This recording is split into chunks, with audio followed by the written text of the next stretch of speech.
back for her. Come to the funny side, we have rubber chickens. I was afraid to do things.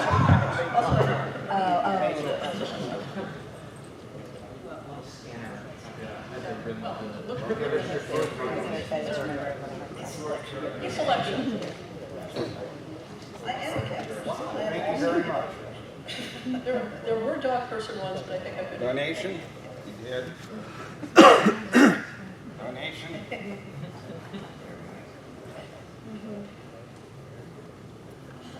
Thank you very much. Donation? Here we go. Yeah, we're all broke at this point. Yeah. Thank you, yeah. Very generous, thank you. People who come up and give donations can select from my ribbons.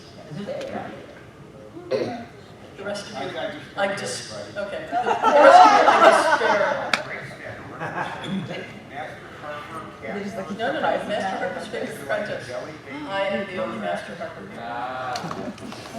There might be, I mean, Jody would have it if somebody goes to the you guys give money. You seem together. My donation. A bucket. I did. She already chose. I took If after the show you decide you want some of the very topical words, come up, look in, so you feel better someday. I'm sure many of you would be appropriate for innocent bystander. So. All right. Do you have one for guilty bystander? But no, my next selection might have one of those.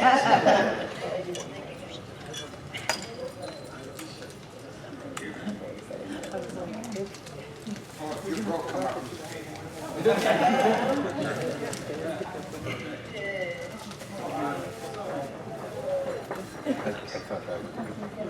You may call me minor, innocent bystander.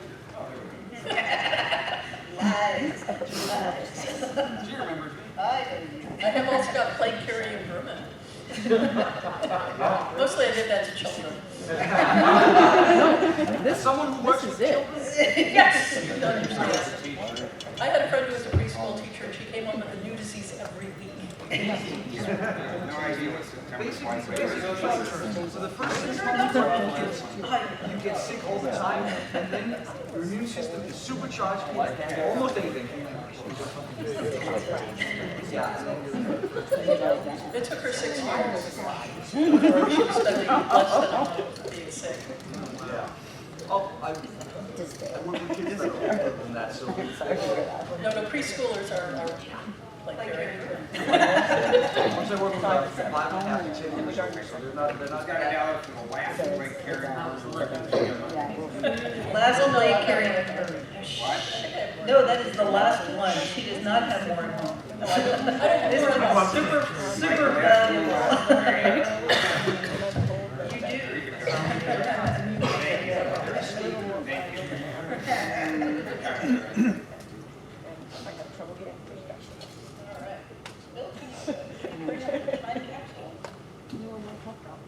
They don't have scurvy. So I retrieved that one. I should have done it. Yes.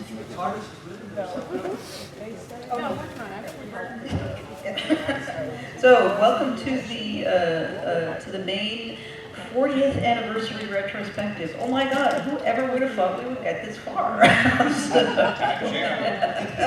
No, none of the founders did. And that was certainly the way to bet back in 1983 and 84 when Baen Books was first conceived.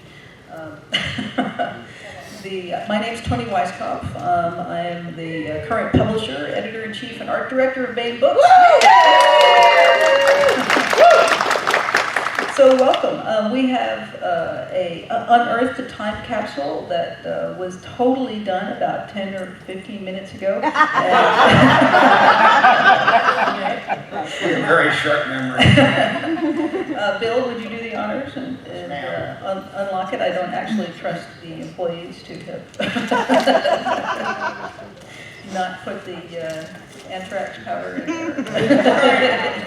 And you may be seeing a new publisher next year. So.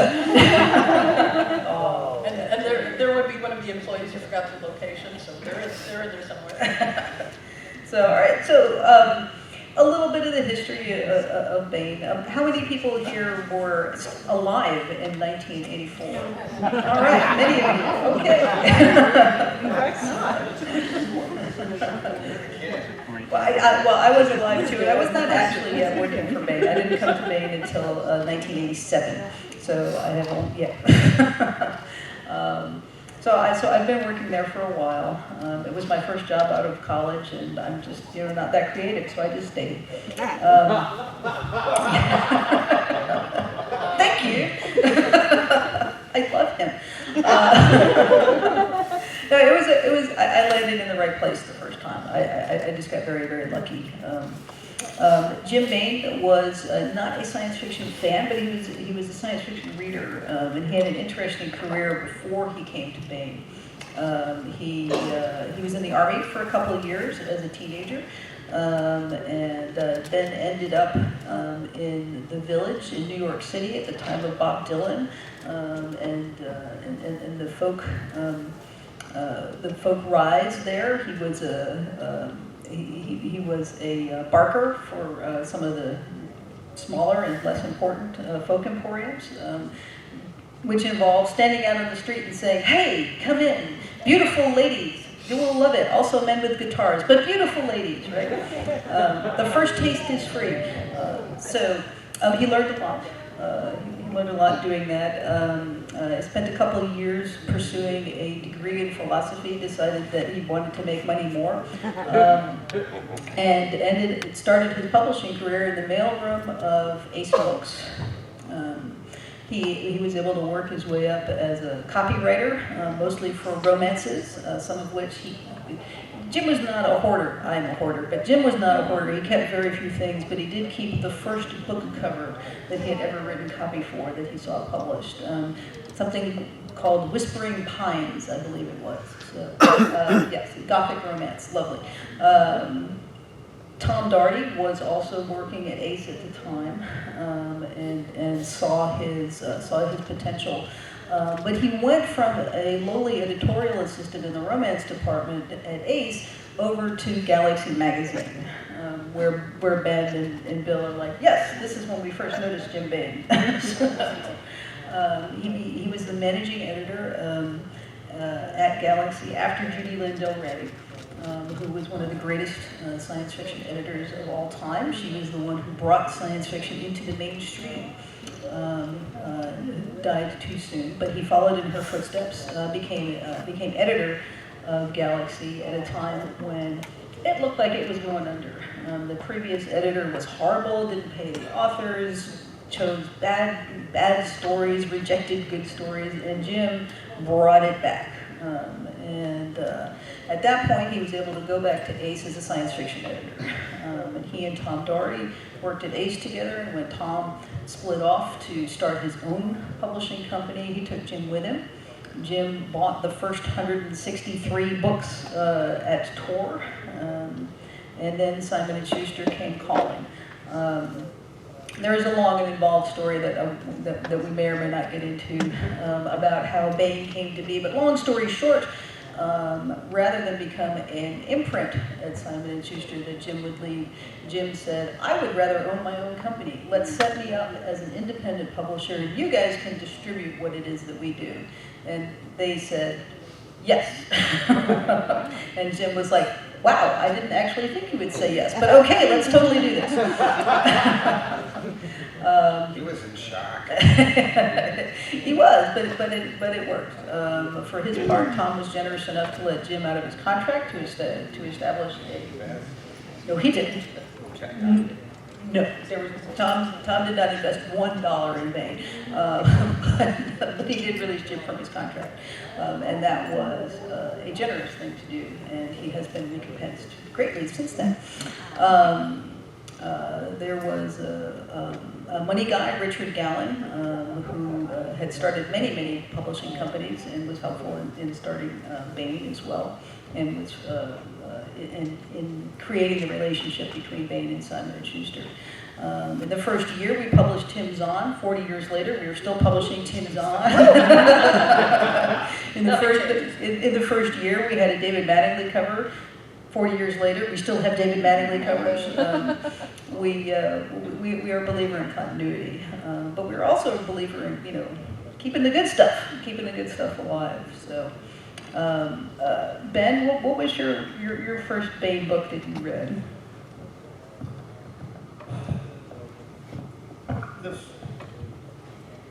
The first one that was really memorable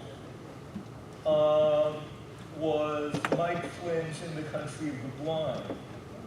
Oh yeah, that was fairly late. That was in the 90s, I think. Maybe No, 90 or 89. Yeah, because that book took the world by storm. Effectively, its founded. I mean, its working title should have been Foundation and Illuminati. Because that's the book it was, and nobody had heard of it, and suddenly a couple of fans picked it up, and it fell less than it fell about 2 weeks short of being on the Hugo ballot that year, because basically, as fast as you could get a copy, read it, and nominate it, it was just absolutely springing forward. All right, and that was the first novel. We started out publishing science fiction, nonfiction computer books. We published computer games for a while. Jim Baen did the first Pride and Prejudice role-playing or computer game. Yes, that's super awesome. He himself wrote programs. He wrote a keyboard program, and we published an I Ching program. We published Jerry Cornell's computer books. But what we found where the money was the science fiction and the fantasy, and that's what we ended up concentrating on and developing the brand around. So for a long time, where the money was, and this was in the 80s when you had mall bookstores. When you had bookstores, remember that?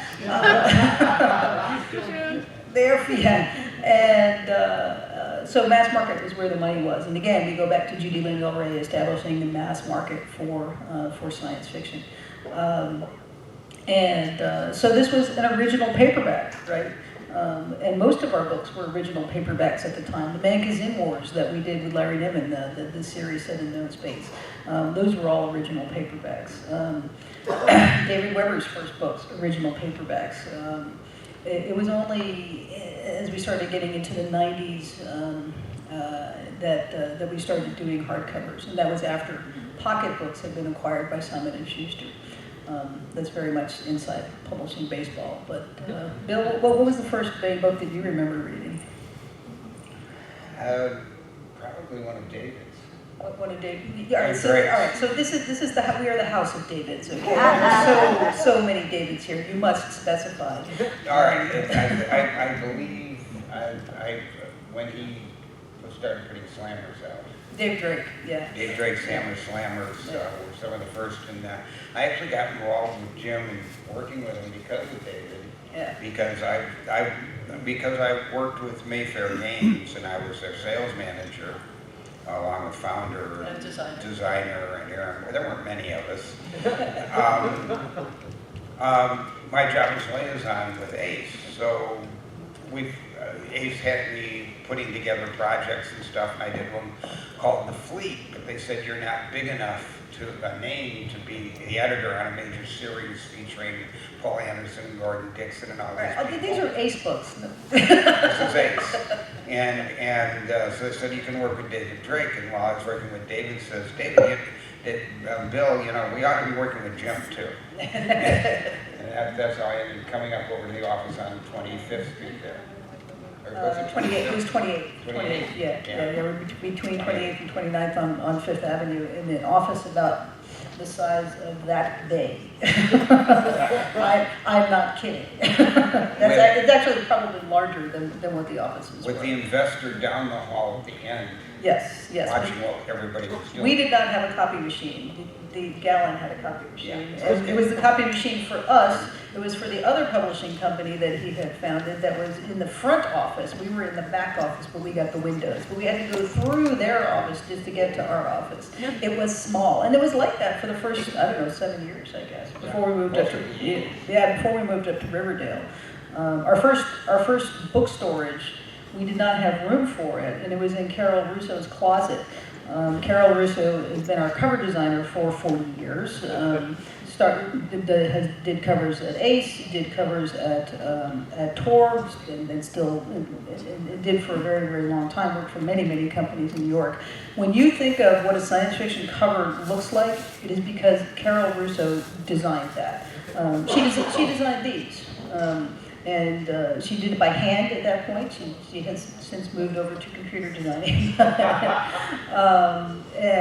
So she was designing covers for us. And she had a bigger closet than we did, so our books were stored a few blocks down Fifth Avenue in New York. There was a whole lot of ad lib in the business in those days. There was, and it was fun, right? It was great. Yeah. It was amazing. New things happened all the time. Thieves' World came out, and Heroes in Hell, and all that. Yeah. And it was different, and it was so much fun because it was different. It was, yeah. I mean, Jim invented the shared world. Jim published the, well, I don't know if he invented, but he published the first shared world at Ace. Encouraged. Yeah, and now, you know, we are at the point where it's, well, of course you open your world to other writers. Why would you not do that? Well, because nobody did it before Jim did it. There were several innovations that made my first major project. I did some smaller books. The first major project I had with Jim was Jim and I sitting around one day going, well, we got to make more money. How do we attract some more big name authors? Right? Yeah. And I go, they're all contracted up. And he goes, well, there's got to be a way around that. And then dinner, lunch ended, and we both thought about it for a while. And I was working with Del Rey doing the Guide to Perm that Jody wrote, and working with Anna McCaffrey. And Anna was complaining that she was locked into all these Del Rey contracts, and it didn't give her any room to do the other series and the sequels she wanted to. And I went, oh, really? I have a solution to that problem. Yeah, I do. Well, actually, no. She promised Judy Lynn that while Judy Lynn lived, she would never publish with anyone She would else. publish her solo books with anyone else. We did not kill Judy Lynn Del Rey.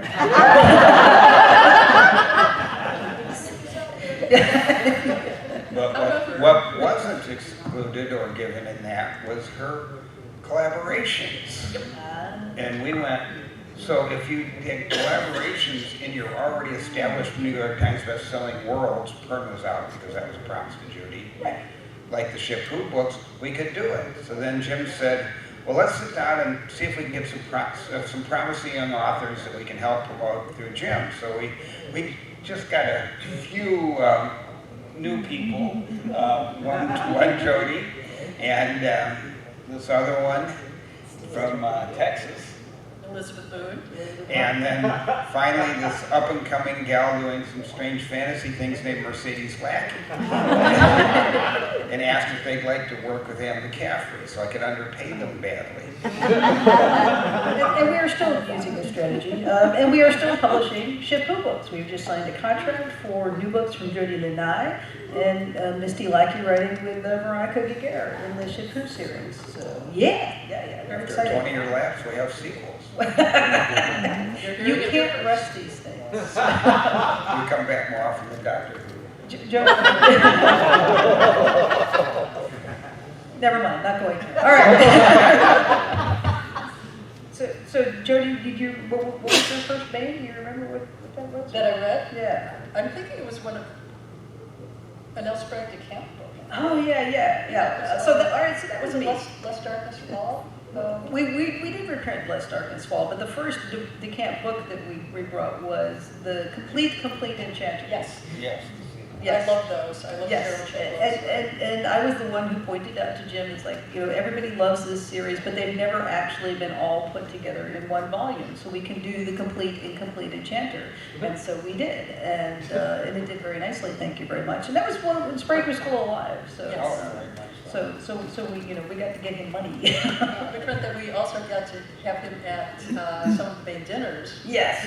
Enormous fun. There Oh my were, God. Jim used to throw these amazing dinners at conventions where all the Baen authors would come. You still do it on occasion. Every now and then. But we used to do them, and it was, for me, who was back in the 80s in particular doing it, I had two jobs. I had to do the physical arrangements for Jim almost from the beginning for some reason. And like, Bill, why don't you set this up? And the second part was that I got to sit with all listen to these people. Oh, yeah. And was sprayed, who was the class who sprayed when they were? Oh, she was next to him, it was Margaret Ball. It was Margaret That Ball, was right. hilarious. They were, you ever see two authors macho on something? These two are linguists. And they were throwing languages at each other, trying to find one the other didn't know. So they're sitting there chatting away in Swahili. That's one that they found that they had in common, which I think is just amazing. With the rest of us suddenly going silent. Yeah, like I'm just gonna eat my salad now. It'll be fine. All right, so let's delve into the time capsule. We did tote bags for a while. Anybody remember the tote bags? They were great. Let's see. Royal Manticore Navy hat. Oh yeah. So Honor Harrington came to us because David Weber is the brother of a fan named Mike Weber, and you know Mike? Yes, and we were so happy that we finally published him because we were getting very tired. We go, my brother is over at Baen, and they say that they're going to publish it for years. That's all we heard. It's going to publish it any day now. And I was like, I don't know this guy, David, but I know Mike, and he writes pretty well, so sure, I'll read it. And I brought it. I was a lowly editor at the time, and I brought it to Jim, and I'm like, I think this is actually kind of fun. We should do this. And Jim was like, oh yeah, hell yeah. Side note, Mike was married to Sue Phillips, Phillips, the head yes, of yes, science fiction track next door. Yes. Science fiction is a very, very small world. So the brotherly connection got him to read. It didn't get him the contract, right? His own merit got him the contract. And Insurrection was the first book that we had. It was a collaboration with Steve White, awesome Steve White. And that was set in the Starfire gaming universe. They've been dicked around by another publisher I shall not name. Make it bigger, make it smaller, make it bigger, make it smaller. And finally David is like, just listen to his brother and said, just send it to Baen. I got you in the end.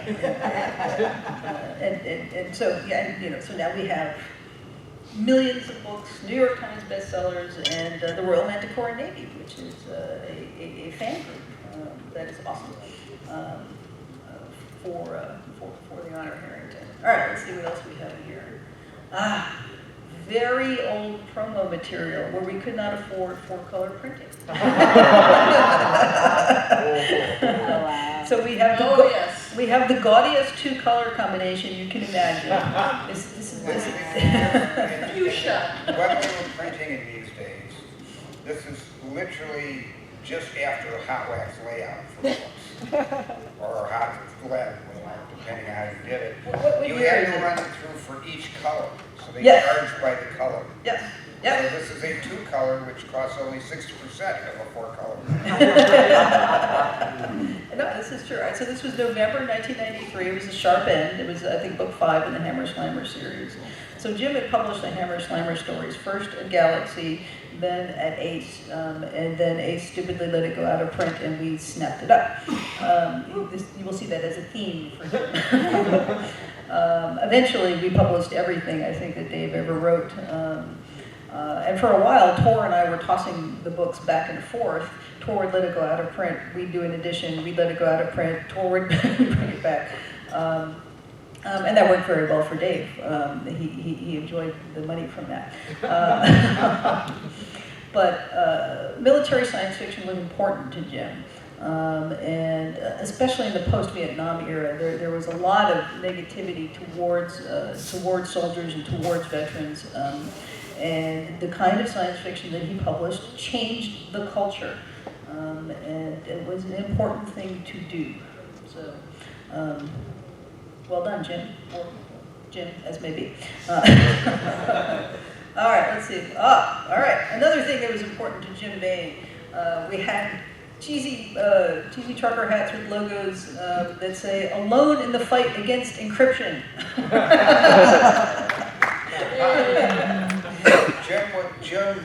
Jim and I talked a lot about ebooks back in the 80s, and when there were, you probably don't remember, 7 or 8 ebook companies that came and went and failed miserably.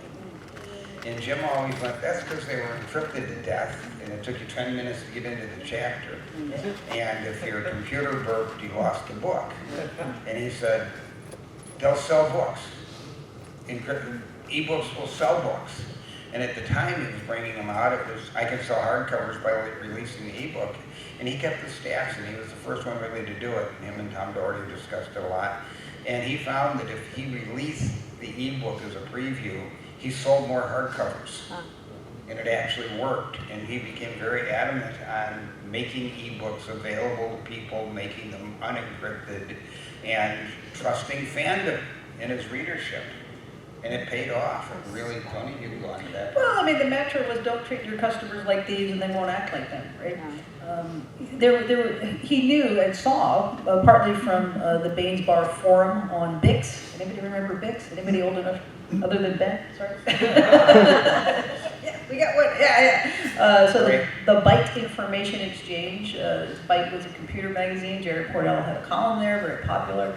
And he had a topic on the early social media of the time, the bulletin boards. Jim took to that like a fish to water. He eventually, he spun off his topic on Jerry's topic, called it Baen's Bar, and then we eventually financed our own platform for discussion of books and recipes and other things. So the Baen's Bar is still in existence. It is not owned by Baen, it's owned by the readers. We're very happy to keep it going. What was I saying about this? Oh, unencryption. So yeah. Part of the whole understanding what ebooks were was listening to the readers on these exchanges and saying, we know that this is going to be a big market. If we don't provide it, they will just steal it. It's too easy not to, right? We have copiers, we have scanners. They were rudimentary at the time, but you know what science fiction fans are like, right? So if we make it available for sale, then they won't have to become thieves. We will not have to turn them into thieves. And then there was a little while figuring out what the proper price point was. And Amazon was watching. We know Amazon was watching because we saw what it was that they did. We are the only publisher that when we started distributing on Amazon, and it took a while, we had to raise our ebook prices. Amazon was convinced, yes, Baen is doing it right. And we did. So you innovated. Baen innovated in so many ways. We did. And one of the ways that Jim trained people to get used to ebooks was we did ebooks. We gave away ebooks on a CD that were bound in different. Yeah, you guys love that, right? We used to bound them in the back of the hardcovers. People ask me, why don't we have the giant, free ebook CDs anymore? It's like, because you people buy ebooks, right? We don't need to train you to do that anymore. We don't need to convince you this is a format that you should be interested in. So. And I do too, because I was sitting in Birmingham waiting for David Weber to start his signing, and we had one in like book 7 of the Honor Harrington series, right? Which is a hard sell for somebody who's just starting out. But I saw in a Books A Million there, somebody pick it up, look and go, oh, all the rest of the series is here, I will take the chance. I will buy the $20 hardcover as it was at the time. And I'm like, oh, this shit works, okay. Now, you have to understand on Bix, there was attitude. Oh yeah, well I think they got that right. these are computer forums, Well, even that, and the participants, you had a party you saw Jim and Jerry challenging each other. Remember? But Jerry Portell? Yes, Jerry Portell. Jerry Portell. That was a Baen Hugo party. I don't know if it was the Baen Losers Party or the Baen Winners Party because I think I never knew which year. We just always had a party. Right. Your Lois was up. Well, if Lois was up, then it was probably a winners party. In that case, yeah, the two of them were having a discussion, Jim and Jerry Portell. Adamant discussion. adamant discussion about which one of them was more politically incorrect, and they both wanted the title. Yeah, that's just everybody gets a participation trophy here, right? So, all right, let's see what else we got. We have a John Ringo related. Not just a bun bun, it's a Christmas bun bun. Yes, it is. If you don't know, you don't want to ask. Yeah, you probably are, yes. Speaking of Baen parties, we did do parties. We used to go to Worldcon, now we don't because DragonCon is more fun. And we would get, people would help us out. They would help us setting up the parties and Red shirt. yes. So this was one of the shirts that we produced for people who helped us out and people who were Tuckerized in novels. So in the front it's a Baen logo and it says, "I was Tuckerized in a Baen book and all I got was this red shirt," and on the back. Yeah. Does anybody know anybody not know what Tuckerized means? Yeah, okay. So, there's a story. There is an author, also came, Wilson Bob Tucker, yes, Wilson Bob Tucker. He wrote as Wilson Tucker, but he was known to his friends as Bob, although Robert was never part of his name, it was a nickname. Wilson Tucker, he was a fan, he was also a hysterically funny writer. Best people ever on the book. He absolutely was. He was integral in the creation of science fiction fandom, but he was also a very good writer. He wrote about half and half mysteries and science fiction. And in his mysteries and science fiction, he would put the names of his friends because he could. Oh yeah. You want to? All right. So explain what. Yeah. He was watching Bob in action was always something to behold. There was a special fund that brought him to the Worldcon in Australia in 1975. Now, this was the first time the Worldcon had ever been in Australia. There were about fewer than 10% of the people who were there had ever been to a Worldcon before or had any contact with fandom. And since Tucker was there as a special guest, they kept on asking him, they knew he was one of the major figures in fandom, kept on asking him about the history of fandom, and he would tell them stories and explain all about the history of fandom.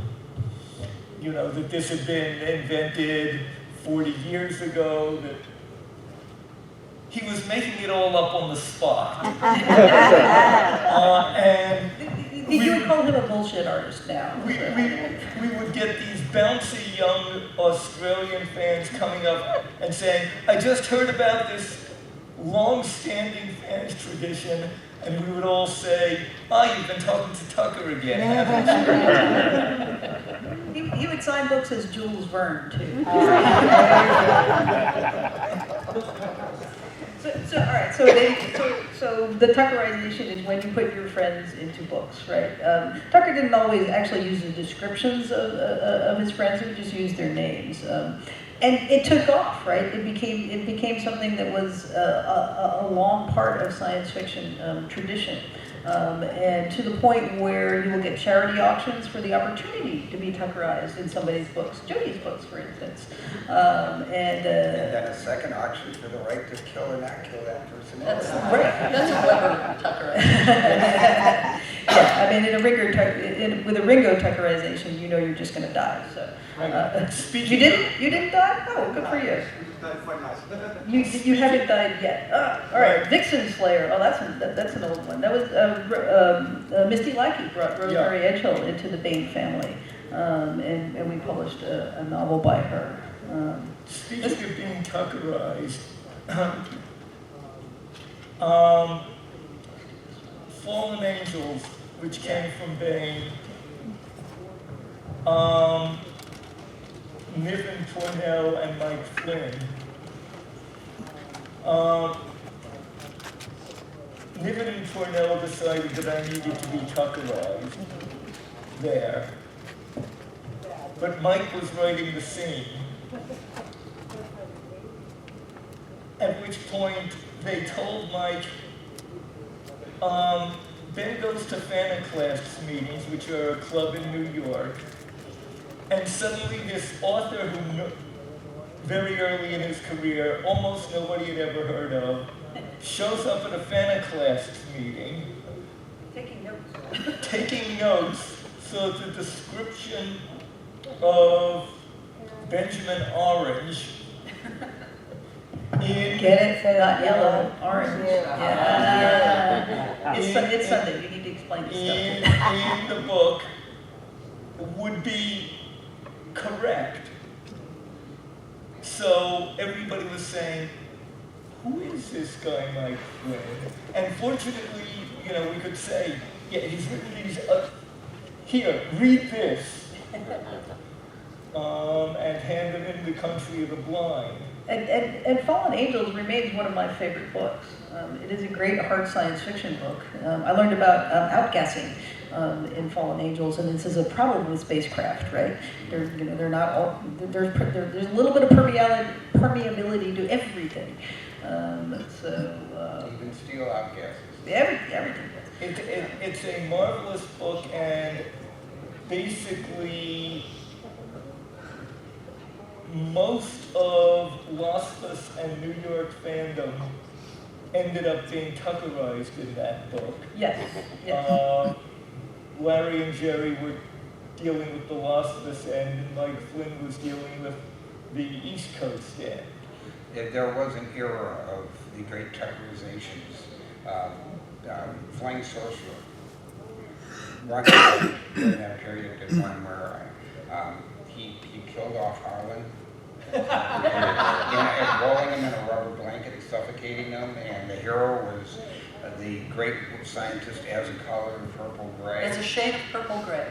Asimov, and the whole book was, he got Silverberg as a pompous, and it was great. Again, not a Baen book. So. No. Anyhow, going on to that. No. Yeah. That's right. All right, so for a while, we could send these shelf cards to bookstores. Remember bookstores? And to highlight series that we thought should be highlighted, and they would actually put them out. So this one was for Lois McMaster Bookshelves, too long to put on the shelf card. So,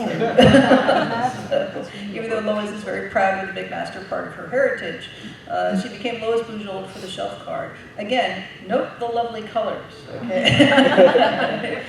You may not appreciate the aesthetics of this, but you will notice this as you walk by. Jim was very good at making you look. So the Fawcett Adventures, multiple Hugo and Nebula Award-winning series, which if you guys have not yet read you have. All right, so you know. She's writing a fantasy series now about a new character, a guy named Penrick, which are just loads of fun. Have you been reading those, Jody? I haven't had a chance to yet. They're on our shelf. Okay, well, Penrick is awesome. He's just a lovely person to spend time with. Also, he has 13 women in his head, one of which is a lioness, one of which is a horse. Yeah, one of which is a horse. So only Lois can pull this off. But she's doing them as novellas, and they're lovely too. But the Fawcett saga was just. It was the science fiction that jaded 20-year-old Toni Weisskopf, fresh out of Oberlin College, was like, nothing good is coming out in science fiction. It's all crap. It's all politically correct. This was in the 80s, right? So like, it's all terrible. And Jim was like, shut up, read Lois. And I'm like, oh, all right, never mind. I found out that you could have the kind of stuff you like, that it would be new and fresh and talking about things that were of interest to me. But it still gave me the same feeling as a reader that I did when I read Heinlein or H. Beam Piper or Jack Vance, and that's sort of what we've tried to continue to do at Baen, is write the kind of stories that are stirring and fun and intellectually stimulating and you know, don't make you want to slit your wrists after you've read it. So here's an example of another marketing tool that we have. What is that one from? Yes, this is the sales catalog from 2011. Let's see, who do we have there? Let's see. David Weber, okay. Here we go, here's the... There we go. Eric Flint, Eric Flint, Paul Anderson, Sharon and Lee, Steve. Sharon Lee and Steve Miller, yeah. Sharon Lee and Steve Miller, yeah. View from the Imperium by somebody over there. Paul Chaffee, Tom Kratman again, and reprint from Heinlein, and reprint from Chris Amble. There we go. All right. I mean, you know, so this is from 2011. You know, it's 15 years later, and a lot of these people are still writing with us and for us and doing great, great stuff. PC Hodgela is still writing for us. She's writing very slowly, but she's still writing. Tom Kratman has a book up for a Dragon Award. Hopefully he'll take it home. We'll find out this afternoon. And he's doing a great alternate history with Casey Zell and Justin Watson now about that I think Jim would have loved. It's a what do you need? What single thing in history needs to change to make it so the Bolsheviks don't win? Right, we get a world without communism. This is your alternate history. How do we get that? And I think Jim would have been, 100% behind that. Also, it has side characters who are my great-grandfather and great-grandmother, so who were in fact anti-communists in Russia and Lithuania.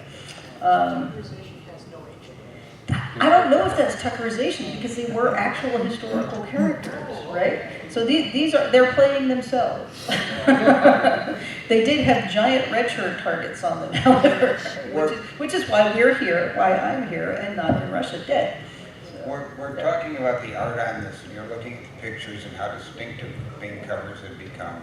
Oh, yeah. Jim loved. You want to pass that? Jim loved to experiment with covers Yeah. and to try innovative things. Sometimes he got a little carried away. Jody, remember the one cover with the metallic? Hey, metallic lettering is good. So let's do this new series from Jody and make the covers Foiled. all every inch of the cover was foiled. Except my name. It makes it pop. You could comb your hair in it, but you couldn't tell what the picture was. That may have been the intent on that. But yeah, no, Jim again very much understood what it is that catches your eye, and we are magpies. Shiny, glittery things catch our eyes. So embossing, that's what embossing was for. All the artists hated the embossing. They tried to paint for it. They wanted to know, is my cover going to be embossed before they did the painting, so they could take that into account. That works sometimes and sometimes doesn't work. But yeah, Jim had a stable of artists that he worked with. We talked about David Mattingly. Larry Elmore was one very early on. Tom Kidd is another one who started out with us at the very beginning and who's still doing beautiful, beautiful works of art for us, especially in the 1632 series. But he also does great military science fiction art. We do a lot of 1632 books. Jody's has just come out. So exciting. Yeah. It's the 37th in the Ring of Fire series, according to the box I received, which had not. Yeah, sure, that'll be great. Well, I actually counted. 1, 2, 3, many, yeah. And Tom did most of those covers. So the fact that he's still doing beautiful, great covers, 37 books into a series, it's just a tribute to what a great artist he is. Yeah. And sometimes, not always, a book will not be finished before the cover art is finished. This has happened with Especially with Eric. Especially with Eric. The relationship, Eric was a terrible procrastinator, I would just say. Eric Flint was. And with most authors, you give them a deadline, and they understand there's a little bit of fluff in the schedule there, just in case. Eric would go around Jim's back find out who the production manager was, find out what the real date to the printer was, and write to that date. Wow. Which, oh yeah, we've gotten very good at doing instant books, which you're not supposed to be doing with fiction. But our team is good at that drill now, let me tell you. No, I shouldn't tell you that. Don't do that. She's taking more time than we thought. No, you don't. Finding out what the real drop dead date is a very well kept secret most of the time. And my production managers and managing editor now are way too canny to fall for that shit. They were. But what would happen is that Eric would talk to Tom about what scene would be good for the cover. Jim would approve it, and then Eric would write that scene. However Tom did the art, that's what Eric would do.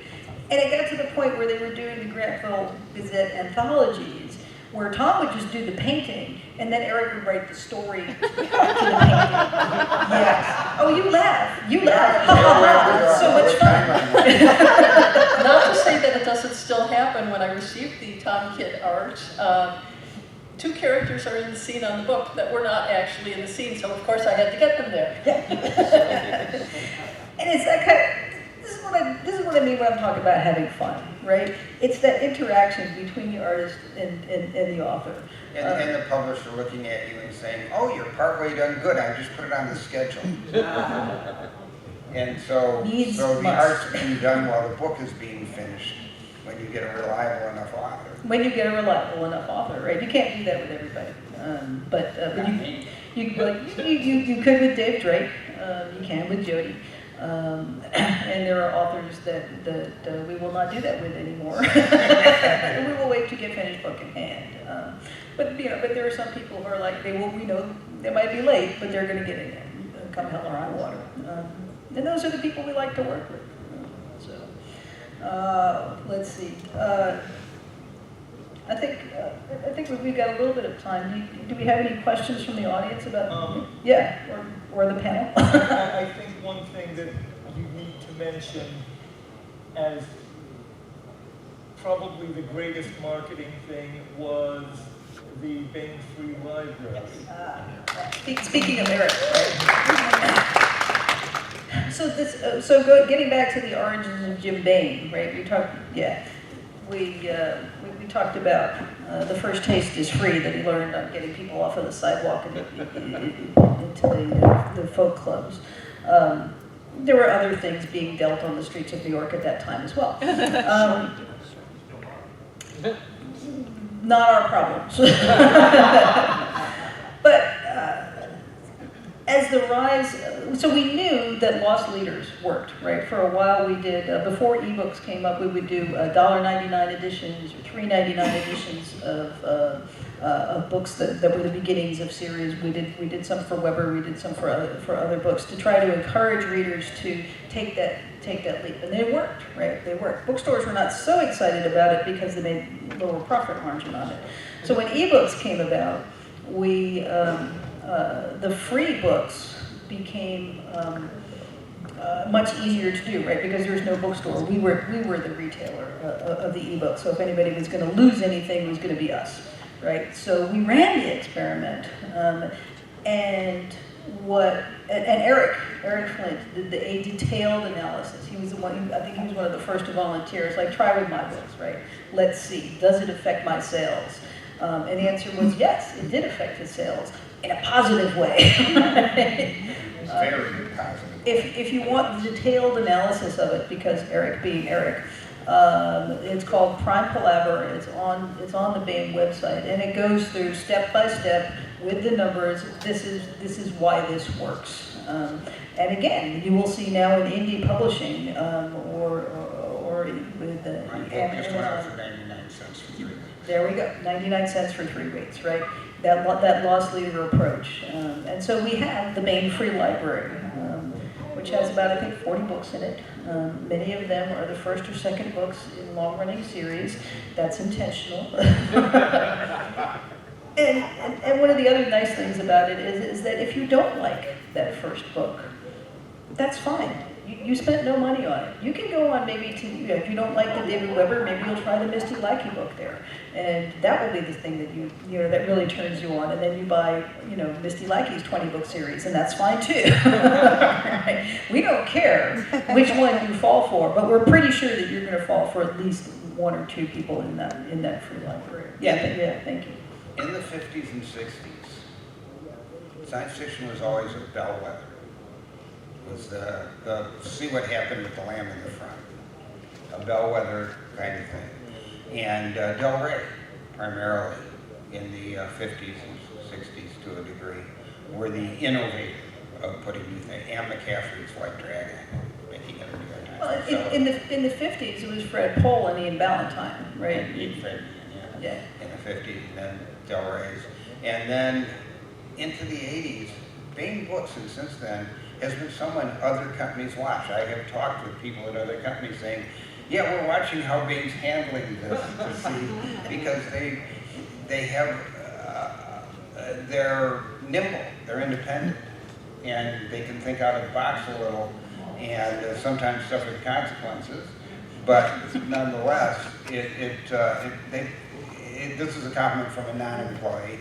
They have done the collaboration thing, started with Baen. The Shattered World started with Jim and was pushed by Baen. Many innovations on covers, on format, on sales, all started with Baen and got sort of picked up by the rest of the industry within a few years. And it's quite a reputation. And some that haven't been picked up are still unique to Baen, like the e-arcs. Yes. The sale of e-arcs. Yeah. Yes. E-arcs and the monthly packages. The monthly bundles, yeah. Started the key to a monthly bundle is it's priced so that if you want 2 hardcovers from that month, you're going to get 6 or 7 or 8 books. And as long as you've already got these books essentially for free, well, you can read them and say, oh gee, does this author have a backlist? And Toni smiles. Well, it's a way to introduce new records, right? You bought it for the Weber or the Lackey or the Nye, but oh, well, there's a Marisa Wolf, and that has a beautiful cover, also nominated for a Dragon Award, right? I'll read that too, since I have it already. And then you found a new beautiful author, Joelle Presby. Was a collaborator with David Weber while she was still deployed, I believe. Now she's retired from the Navy and has more time to write because now she's only, raising children. So different kind of combat. Right. So, but in the tradition of, right, if you like David Weber, then you're also going to enjoy Joelle Presby's work. And you're going to be able to find new authors. And that's one of the things that establishing the brand was an important thing to Jim, because it made it easier for new authors to find their footing. So you had a question? Yeah. I've been getting on it for years. Yeah. But is there some sort of theme you try to use in many cases? No. So there's no theme to our bundles. It's just what we happen to be publishing this month. You can't. Once the books are out in print, you can no longer buy the bundle. So there's a limited time availability from the time we announce the books to when the books are in print that you can get them. Once you've bought them, then you have access to them as long as our servers are not nuked, right? So we do encourage people with your ebooks, don't rely on our servers, download it to yours, right? You own it, you store it. So, but if you don't, our servers haven't been nuked yet, so you're fine so far. I'm looking at Philip Cornell. He would know when people's servers get nuked. Other questions? Yep, sir. Was there never any experimentation for interactive fiction?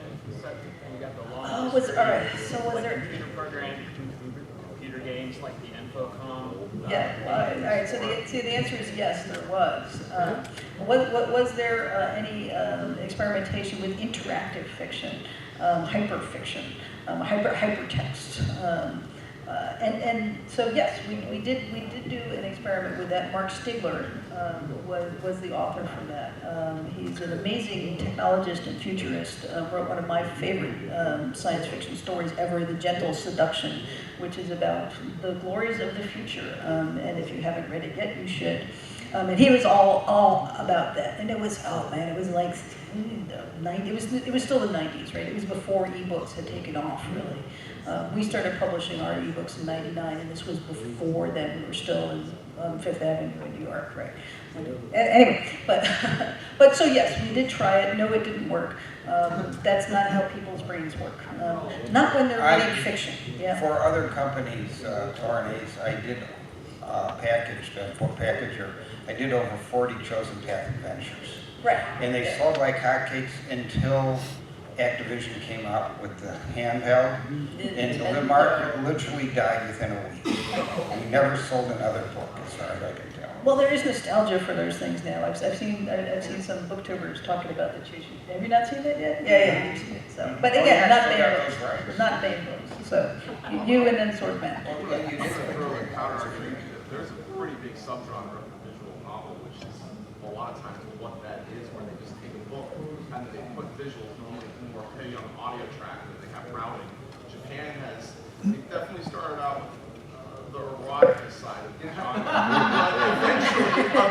but eventually a couple people started going like, well, what if I want to do this because I want to make money and then write a good story, and then slowly they moved all that out, and you just kind of have like good stories. Stuff like the Phoenix Wright games, for instance, are kind of halfway between the two genres. And I mean, yeah, it is a thing. It's a completely different genre. I'm not saying get into it, but I'm saying it is a market for it. It's doing pretty well. I think now is more the time when people are more accepting of mixing their streams, right? Yeah. Is it a game? Is it artwork? Is it a graphic novel? Is it a novel? We don't care. We're just having fun, right? So I think there's more openness to that sort of person. Yeah, so there's always things that come up in what one might call speculative fiction that then penetrates into the mainstream. Like at one point, because of Game of Thrones, like low fantasy was big, steampunk was huge for a while. So what do you think is the big thing right now? What do you think is going to be the big thing, say, next year? If we knew that, we'd be richer. I like the way you said richer. I mean, I'm talking for a publisher. Yeah. Maybe around that time right now, it seems like Vikings is the big thing. And we are certainly hoping it is Vikings, yes. All right, so submissions do come in waves, right? We had a wave of great hard science fiction a couple of years ago, and Joelle's book came out, and Rob Hansen's first solo book for Baen came out. We just had some great speculative hard science fiction. And we got a wave of great fantasy, and we're seeing great fantasy series playing themselves out in Baen's list now. Howard Andrew Jones is, if you like Robert E. Howard, if you like Drake's Roman stories, Sword and Sandals, Chronicles of Hannibal is for you. Great stuff. Greg Frost is doing an also fun but very dark fantasy series. So we're reflecting what the people are sending to us. So in a sense, we're a little bit behind that. So I'm not really sure what the next great wave is, but I do hope it is Viking fiction. That would be super awesome. All right, person behind Marisa. Yes. So with the kind of rising prevalence of generative images in AI, Yeah. you guys were talking a lot about how you like continuity. Yeah. How are you guys going to handle how easy it is to generate those images cheaply with kind of maintaining the artistry and that relationship with the artists? We have a street team of people who just go out and assassinate people who steal our works. No, that's not true. Don't tell people that. It's not external, it's an internal team. So yeah, how people are going to deal with quote unquote AI? It is artificial. It's not intelligence, right? Generative text programs and generative art programs are different things. How the creators ride that wave out is going to be interesting to play. What I've been thinking of is essentially a Turing test, right? Especially for the fiction. If you can't tell that it's been written by a program and not a person, then you can't tell if it's been written by a program or a person, right? With the artwork, it's less of a gray area, right? The programs were stealing artwork, they were using it without compensating the artists, and they should be sued all to hell. And the suit, I believe, is going forward that they have now, not for the right reasons, but it's going forward, and hopefully, the bottom line is creators must be paid or they will stop creating, right? So we as a legal framework need to figure out how to pay the creators who are the bottom line of these generative programs. You have to understand, this is a long tradition. The AI theft of intellectual property goes back to the Google decision to copy everybody's book and post them for free. Yes. And approaching massive libraries saying, we're going to copy every book you have for you free, and then we're just going to give them away to everyone in the universe. Yes. And well, it was in a library, therefore, fine. No. Well, at least, right, so the American legal system actually did the right thing for the right reason with the Google after 3 decision. years. Yes. You stopped them dead. Yeah. All right, I think we have time for one more question. I can talk to Beth Ann anytime. Yeah. I was actually wondering, you mentioned that there were some of the experiments that had negative. All right. So I have one here. Does anybody here remember Planet Baen? Planet Baen. Oh, bless you. One of the few, the proud, the many. Right. So this was when Angry Birds. Right. It was like, stupid ass games can go viral. We can do that. No. So we created a computer game, and it was kind of fun. And the goal of the computer game was to give away books, right? But it turned out to be a very complicated way to give away books, and you don't need that complicated way to give away books. They'll just send you their email address, and that's it. So, all right, we will end on. I have one ending. All right, welcome. Beth Ann there, whom she just referred to, works with the 1632 group and 1632 and Beyond magazine. Any of you interested in writing? They're looking for new writers to do stories in the 1632 universe, and she has flyers giving away first copies of the magazine, and she has cards for people who would like to write for them. We're actively soliciting you. We pay 5 cents a word, therefore we qualify you for self-placement. And amazingly, not a main book. All right, so on that note, thank you guys for coming. We love you. Thank you, Toni.